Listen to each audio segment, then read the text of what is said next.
वाहतूक कोंडीवर उपाययोजना करा, अन्यथा संयमाचा बांध फुटेल. नवनवीन तंत्रज्ञानानं वाहनांना दंड लावणाऱ्या वाहतूक विभागाला मनसेचा इशारा. ठाणे शहरातील सततच्या वाहतूक कोंडीमुळे नागरिक त्रस्त असताना वाहतूक विभाग मात्र नवनवीन तंत्रज्ञानानं दंड आकारत आहे. या दुहेरी कोंडीच्या मनस्तापाला महाराष्ट्र नवनिर्माण सेनेनं वाचा फोडली. मनसे ठाणे पालघर जिल्हा अध्यक्ष अविनाश जाधव यांच्या नेतृत्वाखाली 3 हात नाका जंक्शनवर जोरदार आंदोलन छेडण्यात आलं.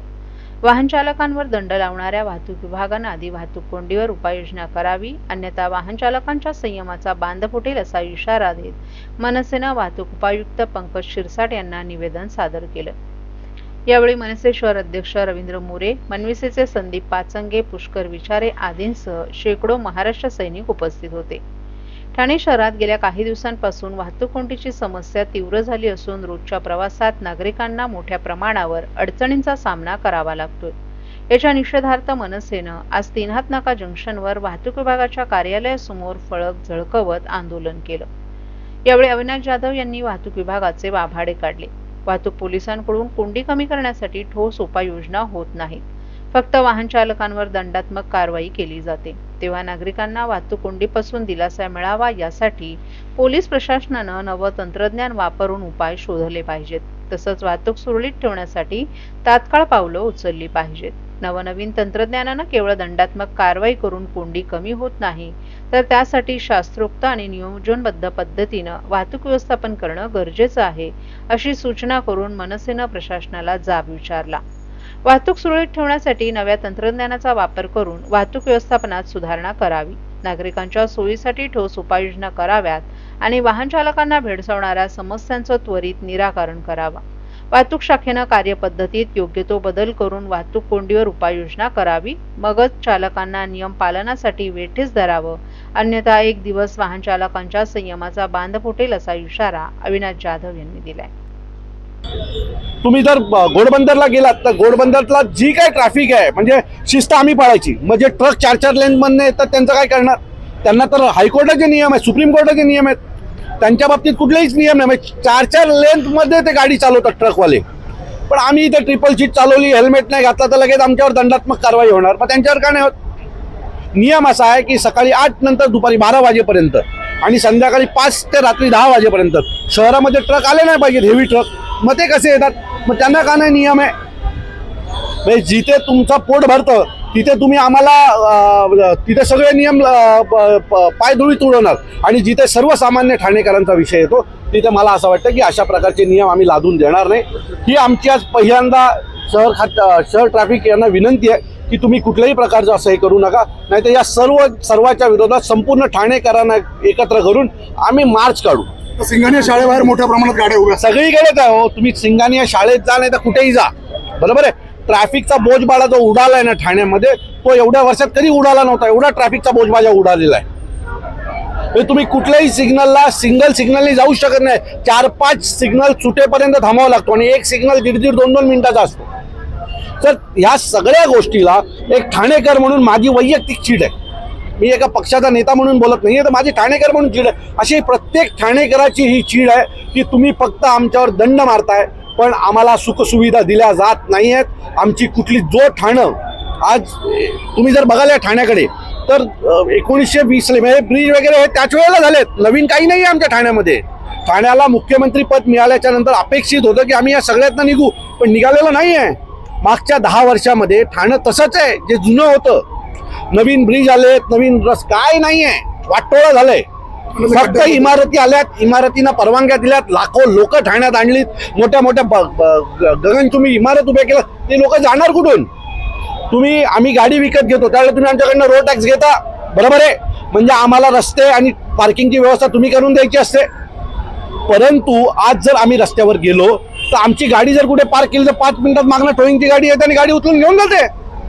म्हणजे आता गाडी काय अशी काय पॅक करायची आणि खिशातनं घेऊन जायची का? कुठे जाताना गाडी कुठेतरी आम्ही पार्क करणार ना, मग आम्हाला व्यवस्था करून द्या पार्किंगची.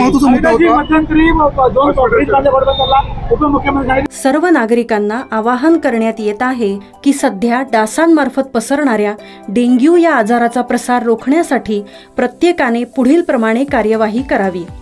डेंग्यू आजार एडिस इजिप्ती हा डास चावल्याने होतो. या डासांची पैदास साचलेल्या किंवा साचवलेल्या स्वच्छ पाण्यामध्ये होते. 8 दिवसांपेक्षा जास्त दिवस पाणी उघडे व साचून राहिल्यास त्यात डास अंडी घालतात. अंड्यांच्या अळ्या तयार होऊन पुढे डास तयार होतात. यासाठी आपल्या घरातील पाणी साठे उदाहरणार्थ बॅरल्स, पिंपे, टाक्या, हौद, रांजणे इत्यादी दर आठवड्याला रिकामे करून घासून पुसून कोरडे करून पुन्हा भरावे. 1 दिवस कोरडा दिवस म्हणून पाळावा. पाणी साठ्यांना घट्ट झाकणे बसवावीत किंवा जुनी साडी, चादर, धोतर यांनी बांधून झाकून ठेवावीत, म्हणजे डास त्यात जाऊन अंडी घालणार नाहीत. घराच्या गच्चीवर, आजूबाजूला, अंगणात कोठेही पाणी साचू देऊ नये. भंगार सामान उघड्यावर टाकू नये. उदाहरणार्थ टायर्स, प्लास्टिक सामान, कुंड्या, टाकाऊ वस्तू इत्यादी. अशा सामानात पावसाचे पाणी साठून त्यात डेंग्यूच्या डासांची पैदास होते. घरातील कूलर्स, फ्रीजच्या पाठीमागील ट्रे हे देखील वेळोवेळी कोरडे करावेत. लक्षात ठेवा, नुसत्या फवारणीने डास घनता कमी होत नाही, तर त्यासाठी डास पैदास ठिकाणे नष्ट करणे ही आपल्या सर्वांची जबाबदारी आहे. कोणताही ताप अंगावर न काढता जवळच्या शासकीय रुग्णालयात मोफत औषधोपचार घ्या. अशा प्रकारे नागरिकांनी सहकार्य केल्यास डेंग्यूचा प्रसार रोखणे सहज शक्य आहे.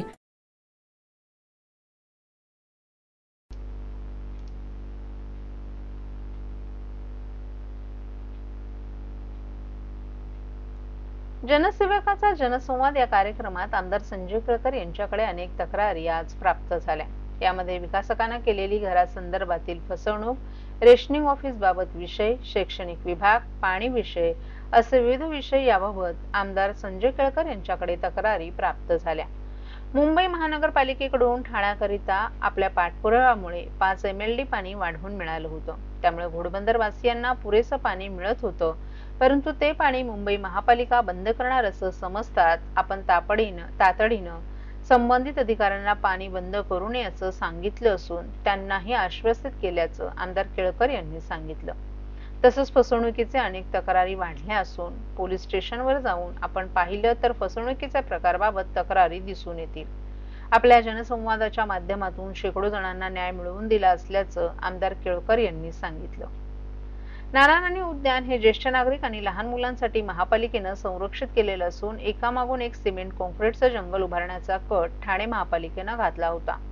तो माजुडा गावातील नागरिक, युवा आणि लहान मुलांच्या आंदोलनानं तसंच जनसेवक आमदार संजय केळकर यांच्या मार्गदर्शनाखाली उद्ध्वस्त करण्यात आलाय. कुठल्याही विहिरीला संरक्षित करून त्याचं पाणी RO फिल्टर प्लांटद्वारे पुनर्वापरात आणलं जातं.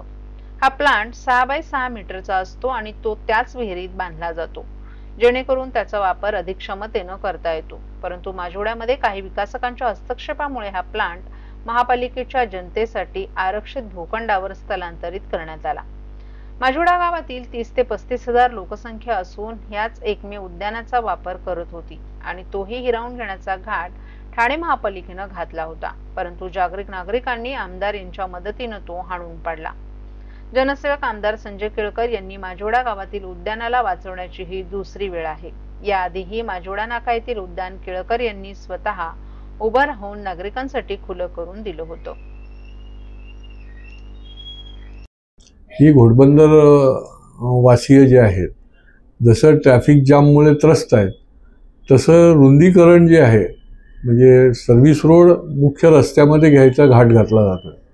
त्याच्यासंबंधी बरंचसं आम्ही मुवमेंट सुरू केलेली आहे. त्याच्या संबंधातले MMRच्या बरोबर मीटिंग देखील घेतलेल्या आहेत. परंतु त्यांनी पुन्हा एकदा या ठिकाणी त्यांचा निवेदनं दिली. जवळजवळ 10 असोसिएशनच्या लोकांनी मिळून पुन्हा ती निवेदनं दिली. त्याचेही पुढच्या काळामध्ये आम्ही मार्ग काढतो आहोत.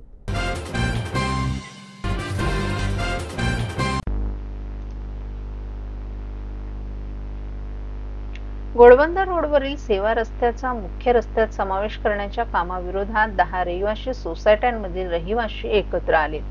हिरानंदानी एक संकुलातील क्लब हाऊसमध्ये या रहिवाशांनी रस्त्याच्या कामाला तीव्र विरोध दर्शवलाय.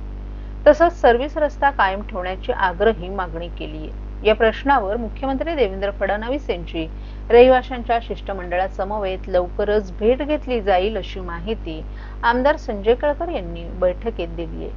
घोडबंदर रोडवरील सर्व्हिस रस्ता हा कायमस्वरूपी मुख्य रस्त्यात समाविष्ट करण्याच्या कामाला घोडबंदर रोडवरील रहिवाशांचा तीव्र विरोध होतोय. या कामाला स्थगिती देण्याच्या मागणीसाठी हिरानंदानी एक पार्क संकुलासह विविध 10 संकुलांमधील पदाधिकारी आणि रहिवाशी एकत्र आले आहेत. या बैठकीला भाजपचे आमदार संजय केळकर यांना निमंत्रित करण्यात आलं होतं. यावेळी स्थानिक माजी नगरसेवक मनोहर डोंगरे यांचीही उपस्थिती होती.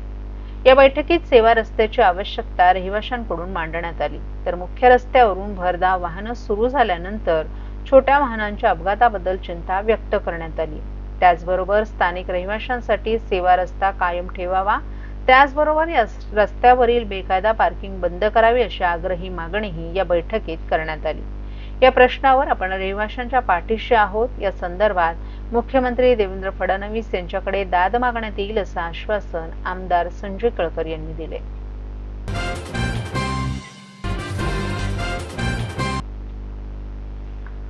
हैदराबाद गॅझेटमुळे आदिवासींच्या हक्काला बाधा येत असल्यामुळे कुठेतरी आदिवासी बांधवांमध्ये आता असंतोष निर्माण झालाय. याच पार्श्वभूमीवर अखिल भारतीय आदिवासी विकास परिषद यांच्या वतीनं उलगुलाल आंदोलन आयोजन करण्यात आलं आहे. या आंदोलनाची सुरुवात शहापूर येथून करण्यात आली असून हे आंदोलन थेट मंत्रालयाच्या बाहेर करण्यात येणार आहे. या आंदोलनामध्ये हजारोंच्या संख्येनं आदिवासी बांधव सहभागी झाल्याचं पाहायला मिळालं. हैदराबाद गॅझेटमुळे आदिवासींच्या आरक्षणाला कुठेतरी बाधा निर्माण होऊ लागली. एवढंच नव्हे तर हैदराबाद गॅझेटमुळे बंजारा आणि इतर जातींना आदिवासी जमातीत घेण्याचा प्रयत्न करण्यात येणार आहे. त्यामुळे आदिवासींचं अस्तित्व संपुष्टात येऊ शकतं. त्यामुळे या सगळ्या गोष्टी थांबवायच्या असतील तर संविधान वाचून अत्यंत महत्त्वाचं असून या पार्श्वभूमीवर संविधान वाचण्याकरिता अखिल भारतीय आदिवासी विकास परिषद राष्ट्रीय अध्यक्ष लकीभाऊ जाधव यांच्या मार्गदर्शनाखाली थेट शहापूर ते मंत्रालय असं उलगुलाल आंदोलन छेडण्यात आले. आदिवासींच्या हक्काला धक्का लावल्यास आदिवासी भागातून जाणारे रेल्वे रूळ उखडून टाकण्यात येतील, तसंच मुंबईचा पाणी पुरवठा बंद करू असा थेट इशारा या आंदोलनाच्या माध्यमातून देण्यात आलाय.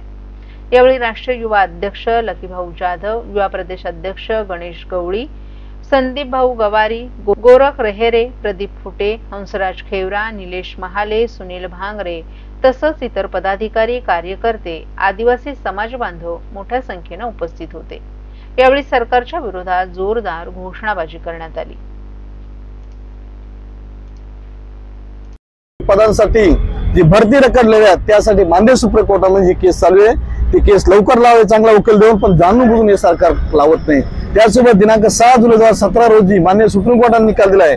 बोगसांनी खऱ्या आदिवासीच्या ज्या जागा बळकावल्या त्या तात्काळ रिक्त करून खऱ्या आदिवासी नोकरपद भरती करून त्या बोगसांना हाकलून द्यावं. त्यासोबत आदिवासींच्या नाम साधर्माचा फायदा घेऊन ज्यांनी बोगस सर्टिफिकेट घेतलेले आहेत, ज्या अधिकाऱ्यांनी त्यांना बोगस सर्टिफिकेट दिलेले आहेत त्या अधिकाऱ्यांना या सेवेतून बडतर्फ करावे आणि त्या बोगसांना आदिवासी हाकलावे. त्यासोबत आदिवासींचा बिंदू नामावले जो छोटा बिंदू आहे 2 वरून 8 वरती आलेला आहे, त्याच्यामुळे आदिवासींच्या कुठल्याही भरतीमध्ये जागा दिसत नाही. त्यामुळे तो 8 वरून 1 नंबरला तो बिंदू यावा. त्याचबरोबर वन जमिनी, गायरान जमिनी, वसतिगृह, आश्रमशाळांचे प्रश्न आहेत ते सुटले पाहिजे.